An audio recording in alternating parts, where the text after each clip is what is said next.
Bienvenue, on est très content, on se retrouve. C'est assez spécial puisqu'on est jeudi et il n'est pas 19h en Israël, il est 18h. On a avancé l'horaire et c'est pas le cours de Parashat Shavua. Il y a une seule chose qui reste, c'est le Rav Ackerman.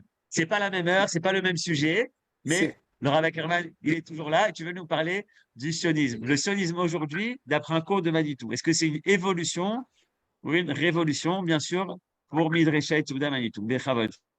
Toudarabah Baorti et Johan, et la bibliothèque aussi derrière, c'est toujours la même. Donc, ceci dit, Zénachon, en fait, j'ai beaucoup hésité et de savoir si je prends la paracha, parce que c'est deux parachiotes énormes, Haremot Kedoshim, mais comme c'est un cours qui est directement lié avec ce qu'il y a ce soir et que j'ai pas vraiment eu l'occasion d'avoir un cours qui traitait des sujets d'actualité, donc je me suis dit que pourquoi pas. Disons que j'ai plutôt pas résisté à l'envie de le faire. Je vais faire une toute petite ouverture qui va être liée avec la parashat Hashavua pour que on ait un petit Dvar Torah quand même sur la paracha qui est lié avec ce qu'on va dire maintenant. Et puis après ça, on va passer à l'enseignement de Manitou, qu'une partie de vous connaissent, mais ce qui est important, c'est l'analyse au-delà du texte lui-même, même de Manitou, qui va nous lier avec la manifestation de ce soir. Donc vous avez compris, c'est en même temps la raison pour laquelle c'est le sujet du cours et en même temps la raison pour laquelle le cours a été avancé, pour qu'à cette heure, tous ceux qui habitent à Yerushalayim, qui veulent aller à la manifestation comme moi, puissent y aller quand même.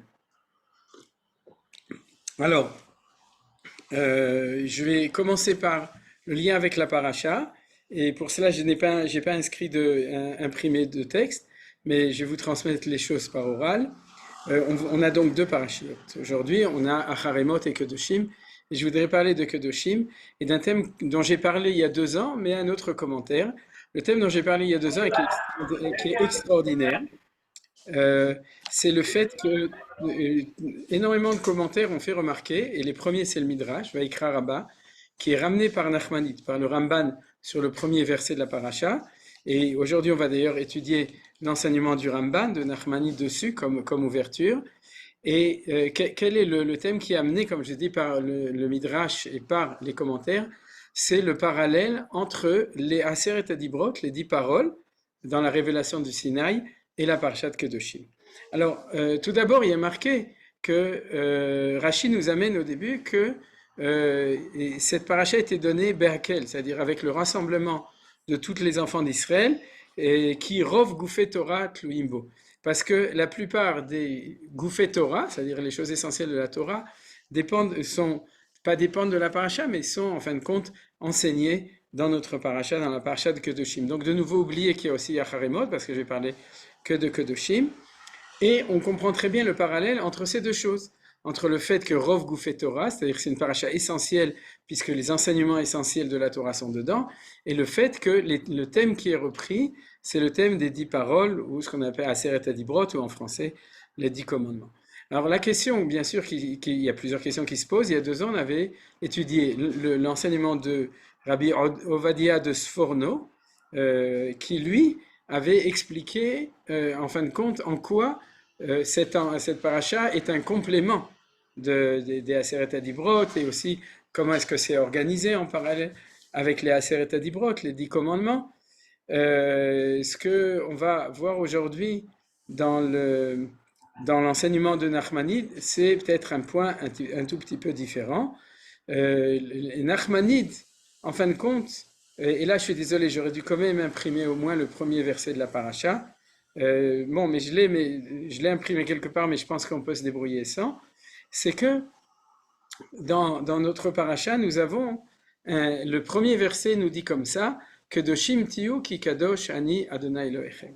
C'est-à-dire, vous devez être kadosh, je ne le traduis pas, parce que Akadosh Hu est kadosh. Donc, l'enseignement de ce que veut dire Kedoshim tiyu, vous devez être kadosh, doit être lié avec l'essence de Akadosh Baruch Hu qui est lui-même kadosh. Vous comprenez? Donc, obligatoirement, le mot kadosh doit être compris en fonction de ça. Je le dis parce que Manitou nous disait toujours que nous ne savons pas par la traduction ce que signifie la notion de Kedusha. C'est-à-dire, il n'y a que ceux qui élèvent des petits chats qui ont toujours la queue du chat, mais pour nous qui étudions la Torah, alors Qu'est-ce que ça veut dire? Si on traduit par saint ou par sacré, alors on sait très bien que non seulement on n'a pas compris, mais pire que ça, on est rentré dans des catégories de pensée en général chrétiennes. Donc on est complètement parti de ce que la Torah voulait nous enseigner. Alors ça, c'est la première question. Quel est le sens de cette Kedusha? Et obligatoirement, quelle que soit l'explication, elle devra pouvoir expliquer le Ki Kadosh Ani Hashem Elokechem. C'est-à-dire, de même que Dieu nous donne une injonction d'être Kadosh, il nous dit, vous devez être Kadosh parce que vous devez me ressembler. Donc la Kedusha, c'est quelque chose qui nous fait ressembler à Kadosh Baruch Hu, vous comprenez? Donc de ce point de vue-là, ça va nous obliger à une plus grande rigueur dans la compréhension de ça. Alors, je vais donc donner une explication qui va être basée de nouveau sur l'enseignement de Manitou. Ce n'est pas le cours que j'avais prévu, que j'ai annoncé, mais il va venir dans quelques minutes. Quel est l'enseignement de Manitou? Fondamental, il dit toujours, lorsque nous sommes dans l'harmonie des valeurs, alors c'est là qu'apparaît la Kedusha. Pas dans la sainteté, pas dans l'obéissance, pas dans la contrition, etc. Pas du tout. Lorsque on réussit à réaliser dans chaque valeur l'harmonie de la valeur ou des valeurs, à ce moment-là apparaît la Kedusha. Comme vous savez dans la Kabbalah, l'harmonie se trouve toujours dans la position médiane et tierce. C'est-à-dire qu'il y a, comme j'explique toujours, il y a la thèse, l'antithèse et la sainte-thèse. C'est-à-dire la Kedusha, c'est la sainte-thèse, c'est celle qui est au milieu entre les deux valeurs. Et dans la Kabbalah, Chesed, Gvura, Tiferet, par exemple. Quand est-ce qu'on le dit dans la Tfila? Kadosh, Kadosh, Kadosh, Hashem Tzevakot, Melo Kol Haaretz Kevodo. C'est-à-dire que quand on dit 3 fois dans la Kedusha, c'est qu'on dit première fois à droite, deuxième fois à gauche, et troisième fois, on est arrivé à véritablement la Kedusha. Et à ce moment-là, c'est le troisième qui est celui qui, après être passé par l'un et par l'autre, nous révèle ça. Alors, cet équilibre des valeurs, il est multiple. Et j'en parle souvent, donc aujourd'hui je vais uniquement donner le point important d'après Nachmanide à mon avis. Alors pour cela, il faut savoir que Nachmanide va expliquer la notion de Kedusha, Kedoshim Tiyu, en disant que il va dire la notion c'est j'ai oublié l'expression Kadesh Atzmecha Bemutar Lecha. Sanctifie, alors là je traduis en français, sanctifie-toi dans ce qui t'est permis. Et il explique, on peut être naval birshut Torah. Ça c'est l'expression de Nachmanide dans ce célèbre commentaire sur le premier verset de la paracha. Naval birshut Torah, nous dit le Ramban, tu peux respecter toutes les lois de la Torah et malgré tout être naval. Naval, ça veut dire quelqu'un qui n'est pas du tout recommandable, une mauvaise personne. C'est la même racine que le mot nevela. D'accord? C'est-à-dire quelqu'un de pas droit, de mauvais, birshut Torah, avec la permission de la Torah, si jamais on applique la loi au pied de la lettre et que derrière, il n'y a pas quelque chose de moral qui est derrière. Ça, c'est l'enseignement du Ramban. Or, et ensuite, le Ramban nous dit, justement, nous cite le Midrash qui dit que notre paracha est lié avec les 10 commandements. Alors, le fond de la pensée du Ramban que je vous donne ici, et ça vaut une étude plus longue qu'on fera Bezrat Hashem une autre fois, c'est que, en fin de compte, ce qu'on va trouver dans notre paracha, ce n'est pas une répétition des 10 commandements, c'est l'explication des 10 commandements pris non pas dans un sens légal, mais dans un sens moral. Je vous donne un exemple, 2 exemples. Le premier, que le Midrash, il cite le Midrash, le Midrash Rabbah, il dit, dans la Torah, dans les 10 commandements, il y a marqué Lo tirtsar, tu ne tueras point, et ici il y a marqué Lo ta'amod al dam re'echa, tu donneras assistance à une personne en danger. C'est-à-dire, ou par exemple aussi, et dans la Torah il y a marqué Lo ta'chmod, tu n'envieras pas, et ici il y a marqué Ve'avta l'ereacha kamocha, tu aimeras ton prochain comme toi-même. Qu'est-ce que ça veut dire? Ça veut dire que les 10 fondements qui ont été donnés comme les lois les plus strictes et les plus fortes, ce qu'on appelle les 10 commandements, l'appel de la Torah, ce qui est marqué dans notre paracha, ce n'est pas de les respecter dans le sens strict de dire on n'a pas le droit de tuer, donc je ne vais pas tuer, mais comprendre que si Dieu nous dit qu'on n'a pas le droit de tuer un autre, c'est que cet autre a été créé à l'image de Hachem, et puisqu'elle a été créée à l'image de Hachem, ne pas le tuer, c'est pas uniquement donc faire attention à pas tuer des gens, c'est être conscient de la valeur de cette personne et s'il faut le sauver lorsqu'il est en danger. Je dirais la même chose. Tu ne dois pas convoiter, il y a tout de suite marqué dans la paracha, tu vas donner ce qu'il faut donner aux pauvres, la PA, etc. Au lieu d'être en situation, on pourrait dire, de stricte observance uniquement des lois de l'interdit, pour pouvoir réaliser ça, c'est qu'il faut comprendre. Si tu ne dois pas voler, c'est ce qui appartient à l'autre, ce qui t'appartient à toi. Et peut-être que l'autre n'a pas assez, alors peut-être que tu vas lui donner. Et aussi, comme nous dit le Midrash, Ve'afta l'ereach kamocha, contre la convoitise de l'Otachmod, la paracha de Kedoshim nous dit tu aimeras ton prochain comme toi-même. C'est plus une loi qui est prise au sens et au pied de la lettre uniquement, c'est une loi qui a un sens qui est derrière, et ce sens derrière va développer énormément d'autres lois qui vont montrer le cadre général, qui est un cadre où il y a une morale qui est derrière qui va être appliquée dans ce cas-là. Eh bien, en fait, tout ça, c'est pour terminer cette première partie sur la paracha. C'est ça l'enseignement du Ramban lorsqu'il dit Kadesh atzmecha bemutar lecha. Mais ça veut pas dire fais des chumrot, parce que beaucoup de gens pensent que c'est comme ça. Dieu nous a donné 613 commandements, et puis nous, si on pouvait en faire encore 613 en plus, alors il serait encore plus content, parce que ça prouve qu'on est fidèle à Akadosh Baruch Hu. Non. Ce que nous dit Akadosh Baruch Hu, c'est que derrière la loi, il y a le sens, il y a la volonté, il y a une morale qui est derrière, et pour réussir à appliquer la loi, il faut voir ce qui est derrière. Et à ce moment-là, c'est normal que tu vas l'appliquer de manière beaucoup plus large, et c'est beaucoup plus large, c'est elles-mêmes les lois qui sont marquées dans Parashat Kedoshim. Donc c'est en cela que j'ai en même temps expliqué l'idée du Ramban sur le mot Kedusha, et en même temps le lien avec les 10 commandements. Alors pour le ramener avec l'enseignement de Manitou, il y a dans toute cette notion chez Manitou de la Kedusha qui apparaît lorsqu'il y a unité des valeurs. Ici, c'est quoi l'unité des valeurs? C'est l'unité entre le côté de la rigueur qui est la loi et le côté de la pnémiout, de l'intériorité des choses, qui est le sens, qui est la morale, et au-delà de la morale, qui est l'être de Dieu qui se trouve derrière chacune des lois et l'ensemble des lois de la Torah. C'est pas Aaron Barak qui a érigé les lois du peuple juif, d'accord? Lui, il est plutôt en train de nous casser la baraque, mais c'est Akadosh Baruch Hu. Donc, ce qui se trouve derrière n'importe quel iota, hein, comme ils disent chez les autres là, n'importe quelle lettre de la Torah, c'est l'esprit de la Torah. Or, cet esprit, c'est pas l'esprit d'un homme qui est intelligent quel que soit son niveau d'intelligence, c'est l'esprit de Akadosh Baruch Hu, Ensof, de l'infini de Dieu. Et lorsqu'on étudie bien la Torah, on étudie les halachot.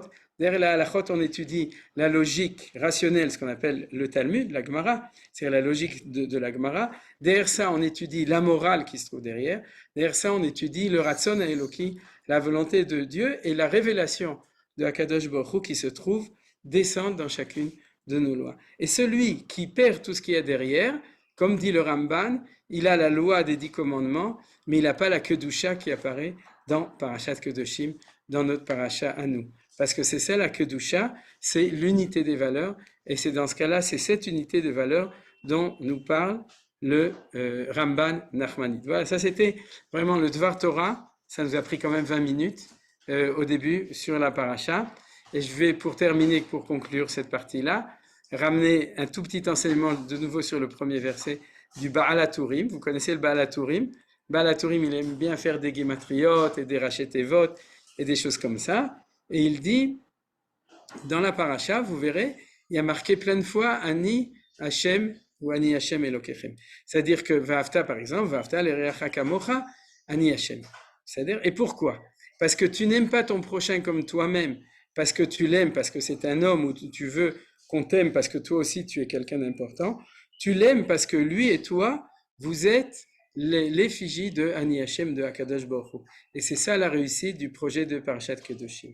C'est-à-dire un projet de loi et de morale pour qui ce qu'il se trouve derrière, c'est l'être de Akadosh Baruch Hu, Ani Hashem. Or, nous dit le Baal HaTurim, Ani Hashem ou Ani Hashem Elokechem est mentionné 10 fois dans la Parashat Kedoshim. Donc, vous avez vu, la boucle est bouclée, c'est les 10 fois qui sont liées avec les 10 commandements qui nous font la référence que notre parasha est une nouvelle 10 commandements, 10 paroles, mais avec l'apparition de la Kedusha du peuple juif. Voilà. S'il n'y a pas de questions, alors on ouvre le screen et on rentre dans l'étude d'aujourd'hui. Alors je m'excuse parce qu'il y a une chose qui me manque, il y a 2 choses. C'est tout d'abord que j'ai pas le nom du frère de Yoéla et de Nicole. Alors si vous me le dites, je le rajoute tout de suite. Parce que j'ai oublié, je l'avais noté dans le cours d'avant. Donc Yoéla ou Nicole, vous me le dites? C'est Laurent Pascal. Non. Oui. Laurent Pascal François. François, Ben, Je sais pas. le nom de la mère. Je ne connais pas. Quoi? Top. Myriam. Myriam. Ok, Besséder. Ok, alors, et ce que je rajoute pas, hier il y a eu un accident terrible d'une famille de Tkoa, donc je me souviens pas du nom de toutes les blessés, mais chez Gamlir Fouatam, Kolaptsuin, les Fouanoa Bat Shoshana Be'eri, Eli Ilui Nishma, Timi Morati, Ida Bat Bracha, Olga Fagi Bat Leb, Yvonne Sarah Bat Fani, Claude Moshe Ben Edel, Ni Bat Rachel, Yushua Rachamim Ben Avram Difour, et Laurent Pascal François Ben Miriam. Voilà, maintenant, on peut commencer l'étude. Alors, l'étude, une partie on a déjà étudié et vous connaissez, et comme on n'a pas beaucoup de temps, on va essayer d'arriver jusqu'au bout de nos peines. Ce qu'on étudie aujourd'hui, c'est un texte de Gemara, de Masechet Berachot, 12 folio B, qui a été expliqué par Manitou. Comme j'ai dit, un texte de Manitou, c'est l'introduction de Manitou au Sidour, au Marzor de Bet Melucha, de Uri Cherki, de Rav Uri Cherki, pour Yom Ha'atzmaut et Yom Yerushalayim. J'imagine qu'une partie de vous avez le Marzor, donc vous pourrez trouver, et on a déjà étudié le texte de Manitou, et on a déjà étudié aussi le début de la Gemara. Aujourd'hui, on va se fixer, on va se baser comme ça demande beaucoup de temps de tout étudier. On va étudier la Gemara, et je vais vous transmettre l'enseignement de Manitou et aussi du Gaon de Vilna, qui nous permettra d'identifier un petit peu les identités aujourd'hui. Alors, dans la Mishnah, il y a marqué, c'est la Mishnah, vous la connaissez très bien, puisque pour ceux qui lisent en ivrite, ils le lisent en ivrite, c'est un texte qu'on lit le soir du Seder. On mentionne la sortie d'Égypte durant les nuits. Rabbi Eliezer ben Azariah dit, me voici âgé de 70 ans, et je n'ai pas obtenu qu'on dise la sortie d'Égypte pendant les nuits jusqu'à ce que Benzoma l'ait déduit, car il est dit.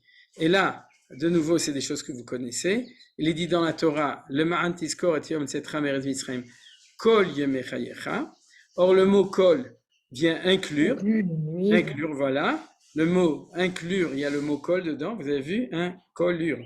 Et donc, les jours de ta vie, tous les jours, c'est les nuits. Et c'est grâce à ça que Rabbi Elazar ben Azariah a dit qu'on doit faire le Shema à la nuit. Or, vous savez qu'on fait Kriyat Shema dans le Shema de la nuit, on rappelle la sortie d'Égypte dans le 3e passage du Shema. Donc, on fait comme Rabbi Elazar ben Azariah et Ben Zoma. Et les sages qui n'étaient pas d'accord avec lui, qui expliquaient pourquoi, jusqu'à l'âge où il était, il n'avait pas obtenu qu'on puisse le dire, parce que jusqu'à ce moment-là, jusqu'à ce qu'il soit devenu le président du Sanhédrin, à ce moment-là, les sages, c'est eux qui avaient la majorité. Ils n'étaient pas d'accord qu'on dise le Shema, dans le Shema qu'on rappelle la sortie d'Égypte la nuit, parce qu'ils disaient les jours de ta vie, ce monde-ci, tous les jours pour inclure le monde à venir. Ça veut dire qu'ils disaient, on est désolé, mais le mot kol est déjà occupé. Vous comprenez? C'est-à-dire que ça va inclure quelque chose, mais dans l'exégèse talmudique, ça peut pas inclure 2 choses différentes. C'est pas comme nous, on peut dire, mais en quoi ça te change? On peut inclure le monde à venir, les temps futurs, et puis aussi les nuits. Non, c'est impossible. C'est-à-dire que c'est une case, elle sert ou pour l'un ou pour l'autre. Et tant que les Chachamim, c'est eux qui décidaient au Sanhédrin que ça incluait le monde à venir, alors on ne pouvait pas l'inclure pour faire rappeler la sortie d'Égypte la nuit. Et puis il y a eu un putsch, Rabbi Elazar ben Azaria est monté au pouvoir dans le Sanhédrin, révolution dans le tribunal suprême, et à ce moment-là, eh bien, il a donné l'opinion de Ben Zoma qui disait que ça voulait inclure la nuit. Alors, le problème, c'est de savoir quelle est la discussion, et on passe directement à la Gemara. On a enseigné. Ben Zoma dit aux sages, c'est-à-dire que la Gemara, qu'est-ce qu'elle fait? Elle nous explique le dialogue qu'il y avait entre Ben Zoma et les Chachamim. Alors, il a dit comme ça, fait-on mention de la sortie d'Égypte au jour messianique? Pourtant, il est déjà dit, en vérité, et la chen ine yamim baim neum Adonai, velo yomru otchai Adonai, asher eila et bnei Israël meret Mitzrayim, ki im chai Adonai asher eila va asher evi, et zera bet Israël meret Safona, umikol ha'aratzot asher idachtim tam veyashvu al admat Israël. C'est-à-dire que comment il s'appelle, Ben Zoma dit, c'est pas possible de dire que le kol va inclure les temps futurs, parce que nous avons une prophétie dans Jérémie chapitre 23, qui dit que quand la Géoula future va arriver, à ce moment-là, on ne dira plus « Vive l'Éternel qui a fait monter les enfants d'Égypte », d'accord, premier verset le 7, mais « Vive l'Éternel qui a ramené les Juifs du pays du Nord », ça c'est le début du sionisme. C'est tous les grands sionistes, puisque le sionisme a commencé dans les pays du Nord, vous savez, en Russie et en Lituanie, et de toutes les contrées où je les avais relégués, c'est-à-dire des Juifs qui viennent du monde entier, pour qu'ils demeurent dans leur patrie. Alors, ça c'est l'argument de Ben Zoma. Donc il dit, le mot kol ne peut pas nous dire que quand la Géoula va venir, on va continuer à mentionner la sortie d'Égypte, donc le mot kol est au chômage, je ne sais pas quoi en faire, donc j'ai pas le choix, il faut le mettre quelque part, on va le mettre pour la nuit. Vous avez compris. Alors, du coup, la Gemara, qui est très douée en ping-pong, elle a dit, mais alors si c'est comme ça, alors qu'est-ce que les Chachamim vont répondre? Ils lui disent, ça c'est les Chachamim, non pas que la sortie d'Égypte sera délogée de sa place, mais l'assujettissement aux empires Shiboud Malchuyot sera essentiel et la sortie d'Égypte accessoire. C'est-à-dire qu'ils disent, quand les temps messianiques viendront, quand la Géoula viendra, alors on continuera à mentionner la sortie d'Égypte de manière accessoire. Et donc c'est pour ça que le mot kol vient inclure les temps messianiques. Et donc on ne peut pas l'utiliser pour la nuit et on ne mentionne pas la nuit. On ne dit pas le troisième passage du Kriyat Shema, tout simplement. D'accord? Le troisième passage du Kriyat Shema, c'est celui qui mentionne Vasulen Tzitzit, qui mentionne la sortie d'Égypte. Alors, les Chachamim, la nuit, le soir, dans la prière de Harvit, ne disaient que les deux premiers passages du Kriyat Shema, et Rabbi Elazar ben Azaria, Ben Zoma et nous, à leur suite, on dit le troisième passage du Shema aussi, le soir, je crois que vous êtes au courant. Donc, qu'est-ce qui s'avère? Il s'avère qu'on a ici une discussion extrêmement importante sur quand on devra, quand est-ce qu'on doit mentionner la sortie d'Égypte. Alors, comme le temps est court, je vais faire deux remarques. La première, c'est celle de Manitou, c'est que les signes du temps de Géoula, d'après la Gemara, sont deux. Le premier, c'est le verset de Jérémie, qui parle du rassemblement des exilés. Et à partir du moment où les Juifs reviennent en Israël, ça s'appelle le temps de Géoula. Il n'y a pas marqué que ce sera quand on reconstruira le temple, ou quand le Mashiach ben David va arriver. Il y a marqué quand il y aura le rassemblement des exilés. Et puis la Gemara interprète ça de sa manière en disant que le temps futur, c'est Shibud Malchuyot, la fin de l'assujettissement aux empires. C'est-à-dire que lorsque nous serons indépendants, alors c'est que la Géoula. Traduction, en 1948, on n'a plus été soumis aux nations, on est devenu indépendants. Le livre blanc a été annulé, tous les Juifs ou ont fait leur aliyah ou peuvent faire leur aliyah, vous savez, c'est-à-dire qu'il y a un principe dans la Gemara que Kol haomer li gazez que gazous dami, un champ qui est destiné à être récolté, comme on dit, fauché, d'accord? Alors c'est comme s'il était déjà récolté. Alors un juif qui a le droit, au droit du retour, même s'il n'a pas fait son aliyah, il est déjà olé en potentiel. C'est-à-dire, il est désolé pour l'instant, mais en tout cas, depuis le jour où légalement il peut, alors on a en même temps, sauf Shibud Malchuyot, Et donc, en 1948, c'est le temps, d'après la Gemara, en tout cas, du début des temps messianiques tels que la Gemara nous parle. Ça, c'est la première remarque. La deuxième remarque sur ce texte, c'est que il faut interpréter au deuxième niveau. C'est quoi le deuxième niveau? Tout d'abord, on va commencer par Ben Zoma et Rabbi Elazar ben Azaria. Et qu'est-ce qu'ils disent? Ils disent que même dans la nuit, il faut parler de la Géoula. Or, il faut comprendre la nuit dans le sens de l'exil. C'est très très difficile de savoir comment parler de Géoula alors que la Géoula a été rendue caduque. Vous comprenez? Je vous donne l'exemple parce qu'on en parle en général, j'en parle à Pessah. Normalement, si on avait été une autre nation, après la destruction du temple et après l'exil, à Pessah, on aurait dû faire Tisha B'Av. Et on aurait dû s'asseoir par terre avec de la cendre et puis pleurer parce que toute la Géoula à la sortie d'Égypte était complètement annulée par le fait qu'on était reparti en exil, dans des exils qui n'étaient pas toujours plus faciles que l'exil des Juifs, d'Égypte. Donc, en fait, quand Rabbi Elazar ben Azaria était dans le Sanhédrin, le grand tribunal, juste après la destruction du temple, celui de Rabban Gamliel. Tout simplement, Rabban Gamliel était destitué et on a mis Rabbi Elazar ben Azaria. Donc vous imaginez les discussions du Sanhédrin juste après la destruction du temple. Et toutes les discussions tournent autour de la même question.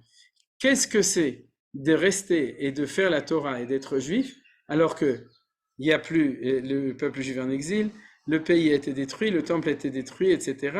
Et donc, que signifie cette religion? Et bien entendu, il fallait le reformuler. Et dans cette discussion, c'était ça le point de Rabbi Elazar ben Azaria. Il a dit, je n'ai pas réussi jusqu'à maintenant à convaincre qu'on peut parler de la sortie d'Égypte pendant la nuit. C'est-à-dire donner un sens à l'exil qui le relie avec la notion de Géoula. Alors, ça c'est la première question, et c'est Rabbi Elazar ben Azaria qui l'a donné. Il a sans doute expliqué tout ça. Et les Chachamim? Eh bien, les Chachamim, ils disent autre chose. Ils posent un autre problème. Lorsque la Géoula future viendra, alors c'est évident qu'on aura une nouvelle Géoula qui sera tellement plus grande à tous les niveaux que celle de la sortie d'Égypte, que le problème est de savoir comment est-ce que on va pouvoir garder le lien entre la Torah de la sortie d'Égypte et on pourrait dire l'identité du temps de Géoula. Parce que peut-être qu'il va y avoir une rupture entre les deux.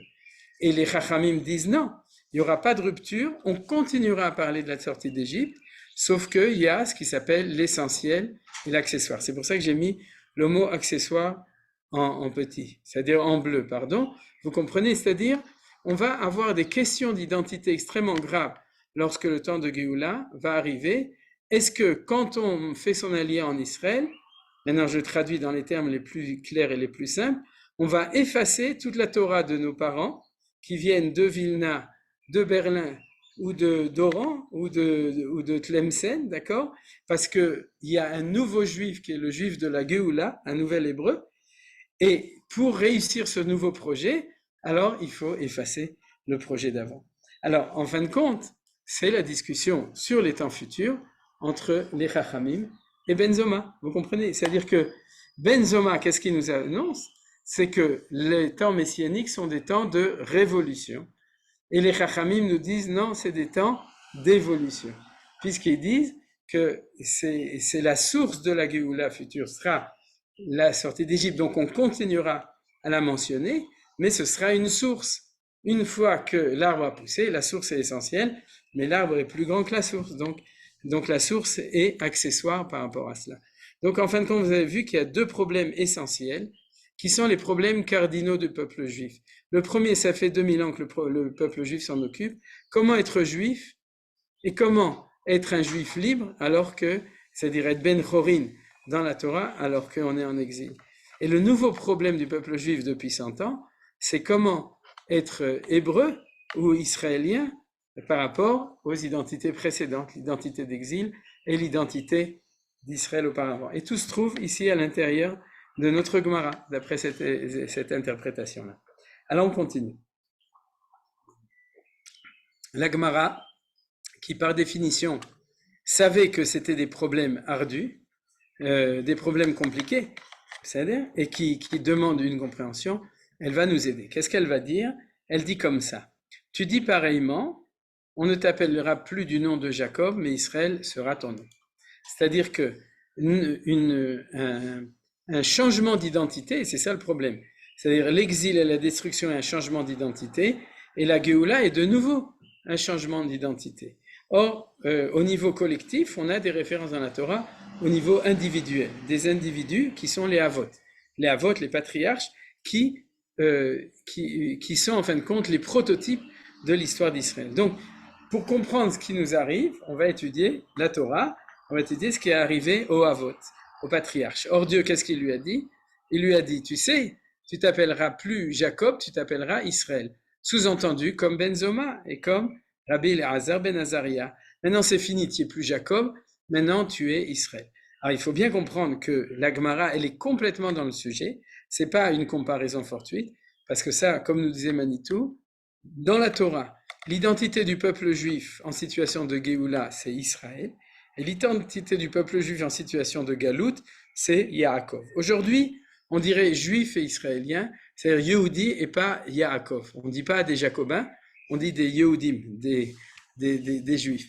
Mais si vous entendez le mot juif par rapport à israélien, vous comprenez ce que ça veut dire Yaakov par rapport à Israël. Ça, c'est un enseignement à Manitou. Il a des sources, je les ai vues, mais je ne m'en souviens pas, mais Manitou le répétait toujours. Quand tu verras dans la Torah le mot Yaakov, sache que c'est notre identité en temps d'exil.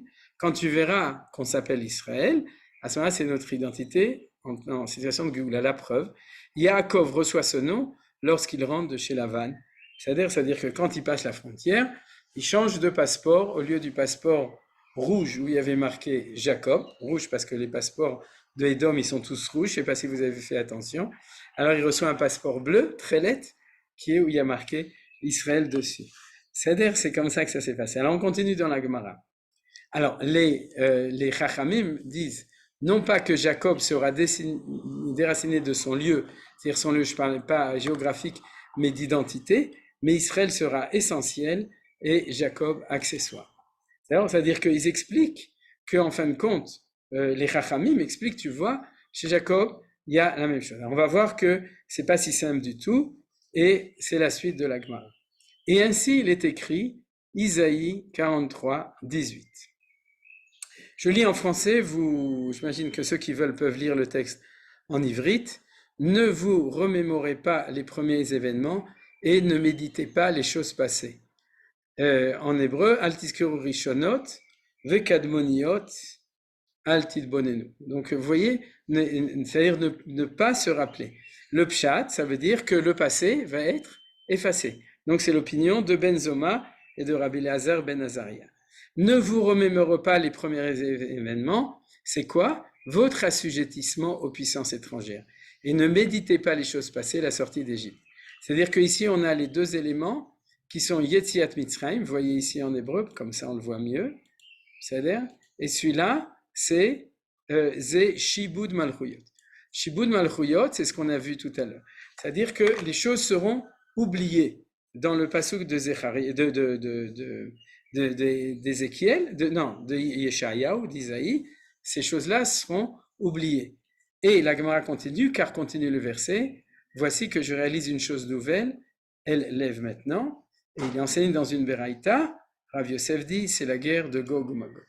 Alors la vérité, c'est que les commentaires disent que cette Gemara n'est pas très claire. Pourquoi? Parce que si on la lit au pied de la lettre, elle sous-entend que viendra un moment où on va oublier la sortie d'Égypte, et aussi le Shibud Malchuyot, c'est-à-dire la Géoula qu'on est en train de vivre maintenant, puisqu'on avait vu que c'était sauf Shibud Malchuyot. Et c'est à quel moment? Au moment de Gog ou Magog. C'est-à-dire qu'en fin de compte, il s'avère, d'après la Gemara, qu'elle dit quelque chose de tout à fait nouveau.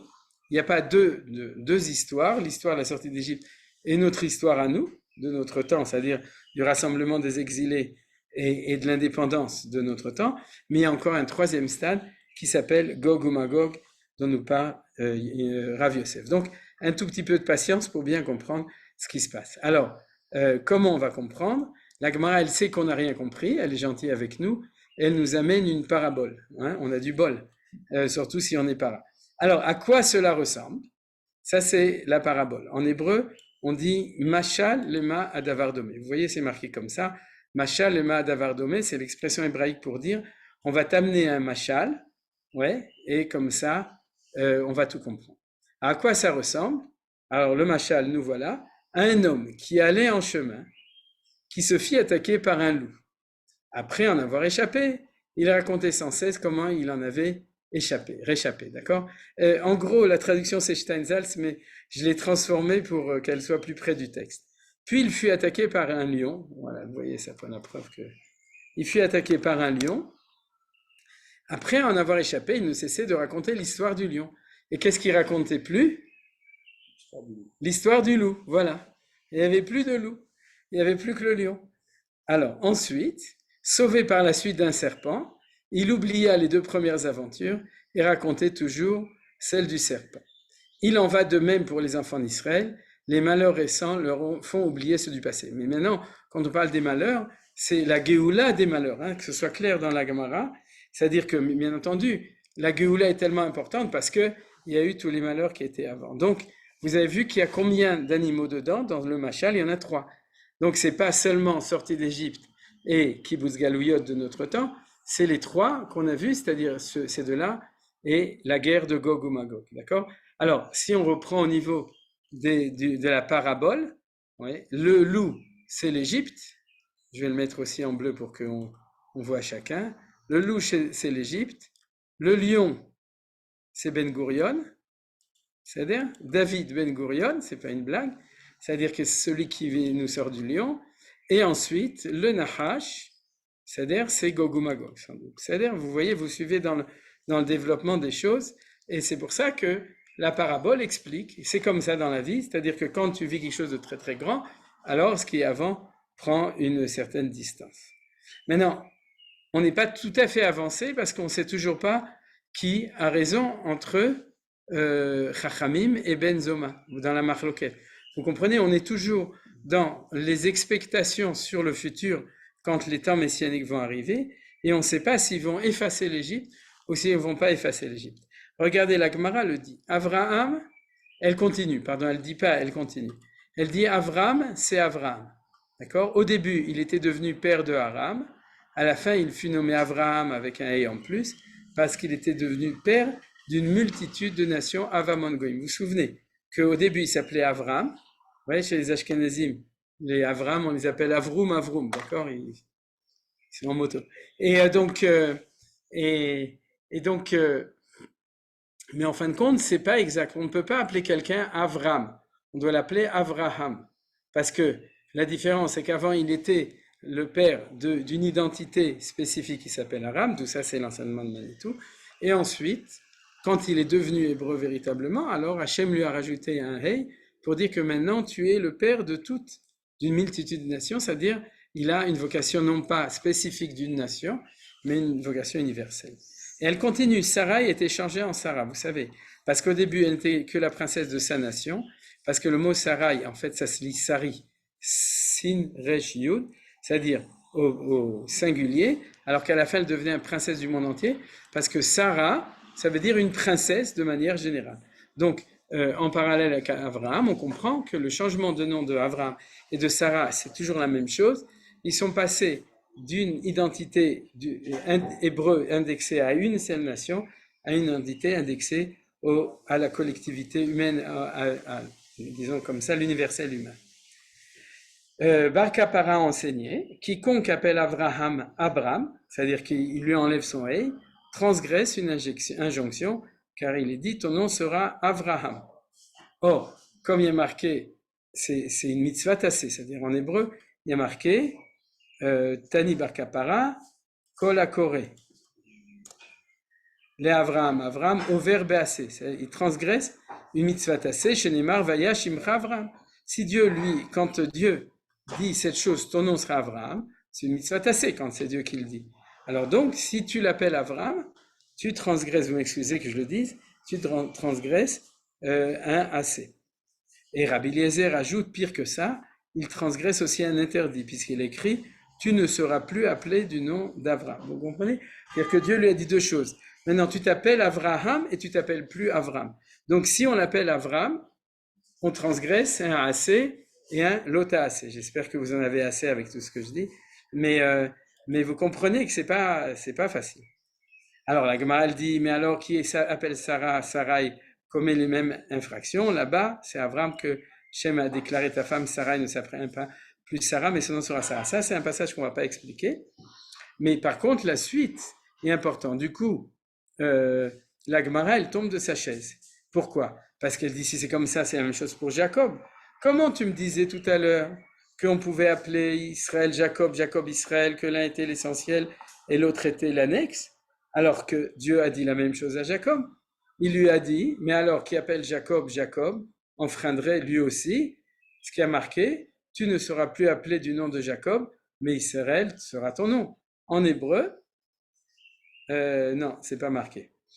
C'est pas cité, c'est Lo Ikare Shimcha, Yaakov Kim Israël Yeshemecha. C'est ce que Hachem a dit à Yaakov. Alors donc, de ce point de vue-là, normalement, c'est la même chose qu'Abraham. Mais la Gemara répond non. C'est différent pour le troisième patriarche parce que plus tard, le saint Bénissatil a explicitement rétabli le nom de Jacob.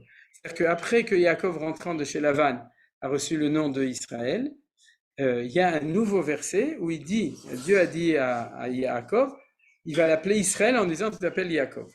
Regardez, on va le voir en hébreu, Vayomer Elohim, le Israël bemarot alayla, Vayomer Yaakov Yaakov. En français, Dieu parle à Israël dans les visions de la nuit et il dit Jacob, Jacob. Donc puisque le verset commence avec Israël et qui termine avec Yaakov, en hébreu comme en français, même 2 fois Yaakov, ça veut dire que Dieu lui a dit, maintenant, c'est fini, tu t'appelles plus Israël, tu t'appelles de nouveau Jacob. Donc, il lui a signalé que c'est un nom qui est interchangeable. Pas n'importe comment, c'est quelque chose d'incroyable. Quand est-ce que Dieu dit ça à Yaakov? Il lui dit quand Yaakov étant à Beersheva est en train de descendre rejoindre Yosef à cause de la famine et qu'il est en train de faire descendre le peuple juif dans son premier exil qui est l'exil d'Égypte. Et c'est à ce moment-là que Hachem lui dit ça. Donc les choses sont limpides. Tout d'abord, c'est une vision de la nuit. On revient au thème de la nuit. Vous vous souvenez? Il lui dit, sache Israël, que maintenant que tu descends en Égypte, alors on retombe dans la nuit. Et quand on retombe dans la nuit, tu t'appelles Yaakov.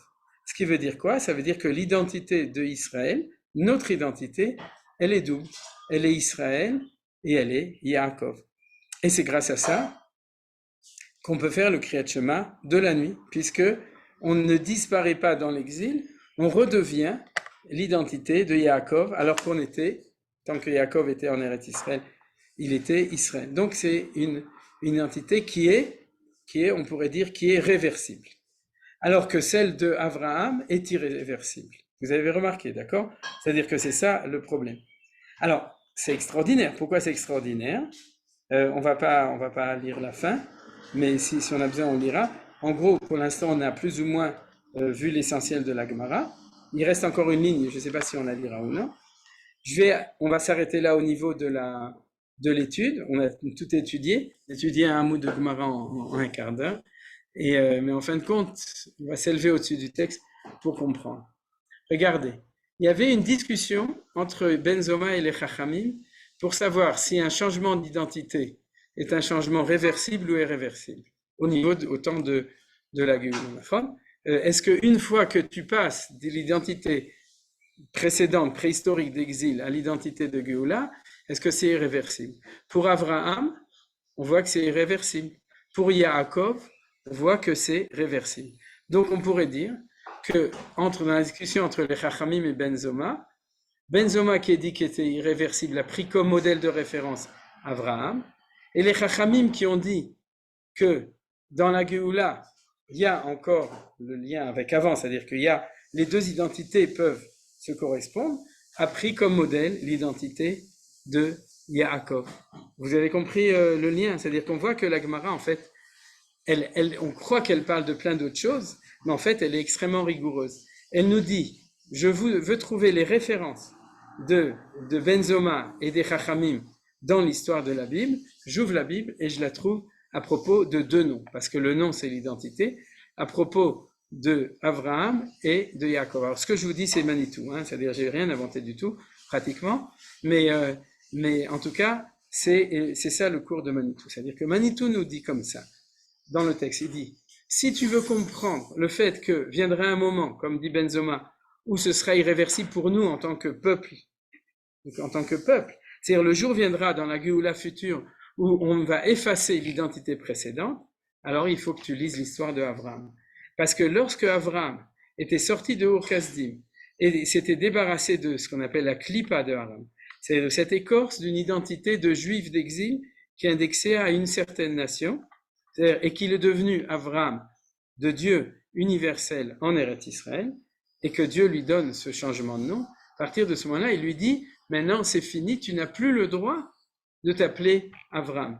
Si tu t'appelles Abraham, c'est une manière de retourner dans une situation précédente, et c'est rétrograde, et c'est empêcher le progrès de l'histoire. Vous avez compris? C'est-à-dire qu'il faut effacer l'identité précédente pour pouvoir avancer à l'identité suivante. Regardez, on va lire quand même une phrase de la Gemara qui dit comme ça. Rabbi Yosef bar Ravin a objecté le verset dans Néhémia, c'est toi, éternel Dieu, qui as choisi Abraham. Or, dans ce verset de Néhémia est marqué Abraham.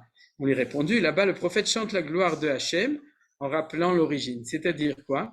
C'est comme quelqu'un qui a fait teshuva. Vous savez que quelqu'un qui a fait teshuva ou qui s'est converti, on n'a pas le droit de le remettre dans la situation d'avant où il n'a pas le droit, parce qu'il a changé.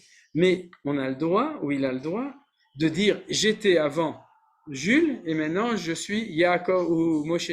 D'accord? C'est-à-dire que j'ai intégré son passé dans un progrès, oui. Mais rétrograder, ramener en arrière, ça c'est une catastrophe. D'accord?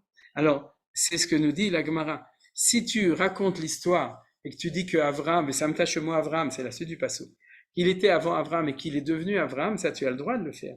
Mais dire à Abraham qu'il est encore Abraham, c'est comme dire à quelqu'un qui a fait tchouva au bout de 30 ans, mais toi qui tu es exactement toujours le même que celui qui jouait de la guitare dans des bars, dans les bas-fonds de Paris il y a 40 ans. C'est-à-dire, tu es toujours le même, c'est pas vrai, c'est pas le même. Par contre, il a fait, tout à son honneur, il a fait un retour, donc on peut raconter cette histoire. C'est ça que nous dit donc la Gemara ici.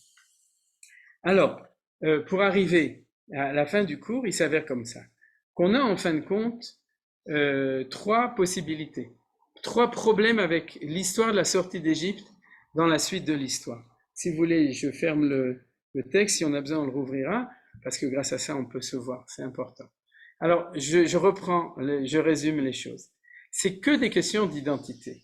Lorsqu'on sort d'Égypte, on intègre une nouvelle identité qui est celle du peuple juif, qui est sorti, qui a reçu la Torah, qui est devenu libre, etc. Et les problèmes qui vont se poser ultérieurement, c'est en fin de compte la situation quand l'identité va rétrograder, quand on va retomber dans l'exil. Et à ce moment-là, comment est-ce que on va, qui serons-nous, d'accord? Et alors là, on voit très bien que c'est Yaakov par rapport à Israël, d'accord? C'est-à-dire que Israël, l'identité, peut redevenir Yaakov, etc., d'accord?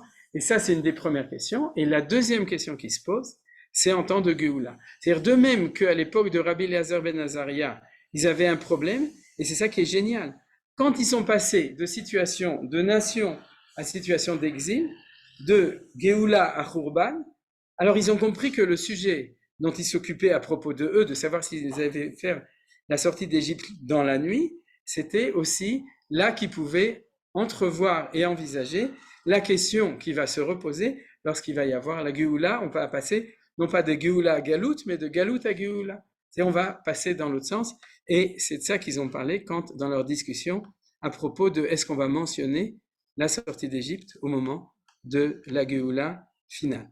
Et à ce moment-là, ils savaient que le problème serait un problème très grave. C'est-à-dire, autant c'est difficile de savoir qui on est en tant qu'identité, en tant que Galout, mais comme pour nous, ça fait 2000 ans qu'on le fait, alors on sait, c'est-à-dire on n'a pas dû l'inventer, c'est Rabbi Eliezer ben Azaria et Rabban Gamliel et Rabbi Akiva, etc., qui l'ont inventé, le judaïsme des temps d'exil, mais ce qu'il faut nous inventer, c'est l'identité nouvelle. Et là-dessus, on voit que le problème essentiel, c'est de savoir comment est-ce qu'on va faire pour gérer cette nouvelle identité par rapport à l'identité précédente, comment on va passer de Yaakov à Israël, Est-ce que lorsqu'on devient Israël, on va effacer le nom de Yaakov comme quand on devient Abraham, on a effacé, Dieu nous a dit d'effacer le nom d'Abraham, ou est-ce qu'on va rester avec les deux noms pour maintenir le lien d'identité du passage entre Yaakov et Israël, Yaakov étant Taphel à Israël, de même que la sortie d'Égypte est Taphel avec tout le processus d'histoire au processus de Géoula actuel. Alors, si vous avez bien compris l'équation, maintenant, il nous reste 4 minutes pour donner, je dirais, le point essentiel. Le sionisme non religieux a senti qu'il était obligé de couper totalement avec l'identité de Yaakov pour pouvoir devenir Israël. C'est-à-dire que lui, il a été posé Halacha comme Ben Zoma au niveau des temps futurs. Vous comprenez? C'est-à-dire, il dit, c'est comme Abraham qui n'est plus Abraham. C'est comme ça qu'il s'est défini avec toutes les difficultés, et c'est ce sionisme non religieux qui dit, pour que l'État juif puisse se maintenir, il faut surtout pas ressembler à ce qu'on était dans la Galoute. Pour un juif ashkénaze, c'est ici il y a aussi des Sfaradim, pour un juif ashkénaze, maintenir l'identité de Yaakov, c'est arriver dans les fours crématoires. Pour un Israélien, un sioniste, vous comprenez? C'est-à-dire que pour pouvoir construire une nouvelle identité, il faut absolument rompre totalement avec l'identité précédente, et c'est tellement profond à l'intérieur de leur trip qu'il y a une très grande violence de dire que le sionisme doit couper avec l'identité précédente juive pour pouvoir réussir son projet. Alors ça, c'est cette possibilité.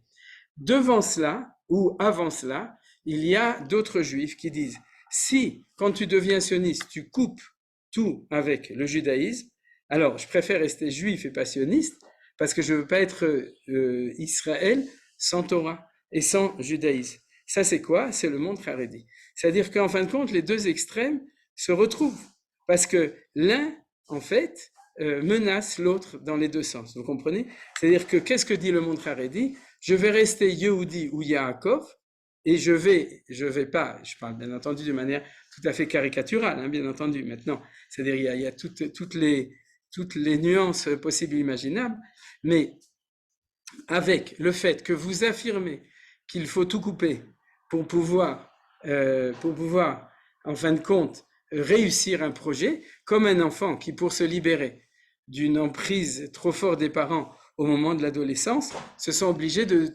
couper totalement le cordon ombilical en se détachant totalement de toutes les valeurs ou de tout ce que les parents lui ont transmis. Alors là, il y a exactement la même chose de ce point de vue-là, et c'est ça qui engendre cette opposition tellement forte entre les deux. Quelle est la solution? Bien entendu, il y a la solution médiane. Et c'est quoi la solution médiane? C'est la solution des Chachamim. C'est quoi? C'est que le phénomène de cette Géoula, c'est quelque chose d'extraordinaire, de magnifique, de très très grand. Mais on rappelle la sortie d'Égypte, Taphel en tant qu'annexe, parce qu'il ne faut absolument pas couper la Géoula qui nous arrive de la Géoula et de tout ce qui s'est passé jusqu'à maintenant, c'est de la Géoula d'Égypte. Elle doit puiser ses fondements dans la Torah de la sortie d'Égypte pour pouvoir réussir au niveau de son projet. Donc c'est un sionisme qui est, selon l'opinion des Chachamim, qui dit que Lo sheteaker yitziat Mitzrayim, et là, chez Zeye Ikar vezet Tafel. C'est-à-dire, il y aura celui-là comme essentiel, et celui-là, il sera comme Tafel, qui sera comme annexe, pas dans le sens pas important ou 30%, mais dans le sens que c'est de là qu'on puise l'identité qui nous permet de réaliser. Alors, vous vous souvenez qu'on a vu que, a priori, c'était une discussion, mais après, dans la parabole, les Chachamim ont dit qu'il y avait 3 stades. Il y avait le stade sorti d'Égypte, le stade Shibud Malchuyot et le stade de Gog ou Magog. La clé de cet enseignement, c'est le Gaon de Vilna qui nous le donne.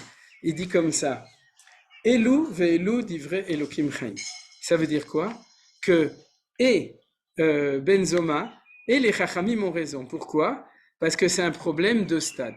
Et il dit, il y a Mashiach ben Yosef et Mashiach ben David. Quand on est dans le temps de Mashiach ben Yosef, on est dans un temps messianique où on est existentiellement obligé de tout puiser dans l'histoire de la sortie d'Égypte pour réussir le projet. C'est le premier stade.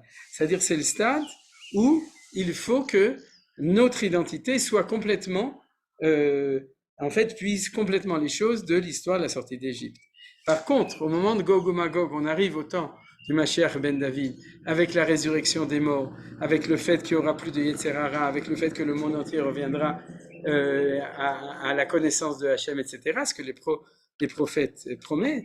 Et à ce moment-là, dit le Gaon de Vilna, à ce moment-là, alors on oubliera totalement. Alors j'ai plus laissé le texte, on peut peut-être le rouvrir, regardez dans la parabole, c'est marqué de manière précise.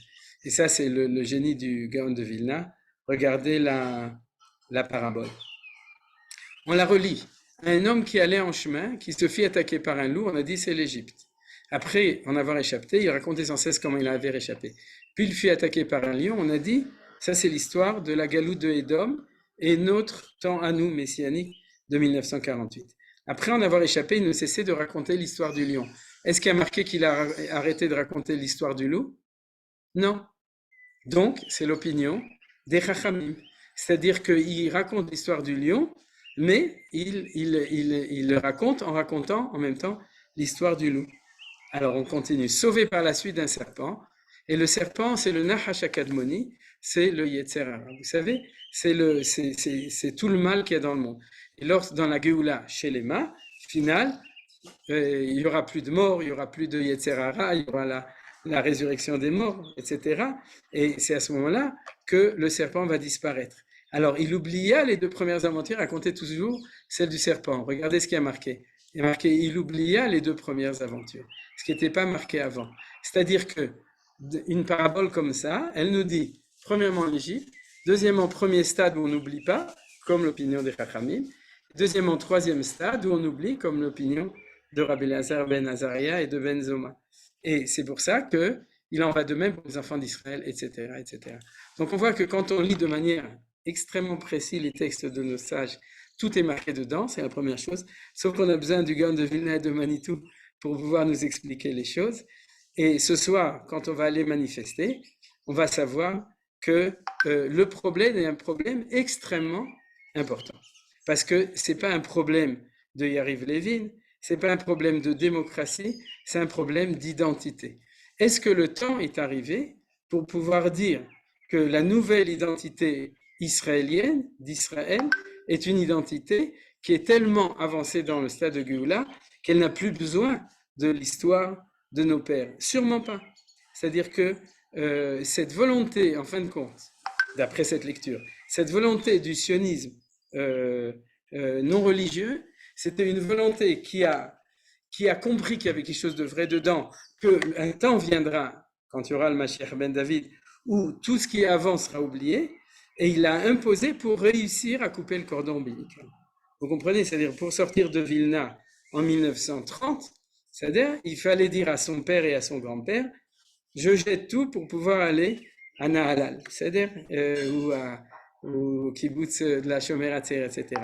Mais non, c'est ce qu'on appelle Chevle Leda, c'est-à-dire la difficulté de l'incapacité de réussir à faire le lien entre les deux. De dire maintenant on est Israël, mais c'est pas parce qu'on est Israël qu'on se coupe de Yaakov. Le temps n'est pas arrivé pour ça. Le temps actuel, Mashiach ben Yosef, le temps est un temps où on ne peut pas réussir le projet tant qu'on n'a pas lié avec les sources d'avant. Et c'est aujourd'hui, ça, la grande discussion entre les trois grandes factions, on pourrait dire, qui est aujourd'hui dans le pays. Et cette colère qu'il y a de l'autre côté, c'est parce qu'on est en train de leur prendre la Médina, en effet, parce qu'on est en train de ramener ce qui aurait dû être fait, disons ce qui a été fait, mais sans doute pas assez depuis le début, c'est-à-dire le lien entre l'État d'Israël en tant qu'identité Israël et Yaakov en tant qu'identité précédente. Et parce que, en fin de compte, c'était quelque chose de totalement prématuré de dire que on n'a plus besoin de ce qui est avant pour pouvoir devenir l'État d'Israël. On a besoin que l'État d'Israël il soit construit sur les fondements, sur les bases des sources de la sortie d'Égypte et de tout ce qu'on a construit après, depuis ce moment-là jusqu'à aujourd'hui. Mais d'un autre côté, on ne peut pas faire semblant que rien n'a changé, on continue, on n'est plus Yaakov, on est Israël, comme je l'ai expliqué maintenant. Zéou Toda Rabba. Alors, Si vous avez des questions, là, Malo. Si vous n'avez pas de questions, c'est que tout était hyper clair.